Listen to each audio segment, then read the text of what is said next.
ಮಂಗಳೂರಿನಿಂದ ಹೊರಟಿರೋ ಕಂಟೈನರ್ ನಲ್ಲಿ ಡ್ರಗ್ಸ್ ಸಾಗಿಸ್ತಾ ಇದ್ದಾರೆ ಅಂತ ಇನ್ಫಾರ್ಮೇಶನ್ ಬಂದಿದೆ. ಓವರ್.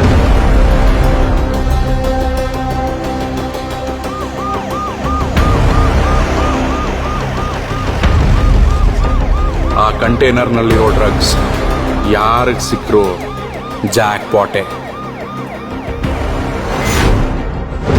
ಆಕಾರದಲ್ಲಿ ಎಂತ ದೊಡ್ಡ ಪ್ಲೇಯರ್ ಇದ್ರು ಜಾಕ್ ಪಾಟ್ ಯಾವತ್ತಿದ್ರು ನಂದೆ. ಜಾಕ್ ಪಾಟ್ ಯಾರದೇ ಆಗಿರ್ಬೋದು, ಆದ್ರೆ ಅದು ನನಗೋಸ್ಕರ ಲಕ್ ಇರಬೇಕು.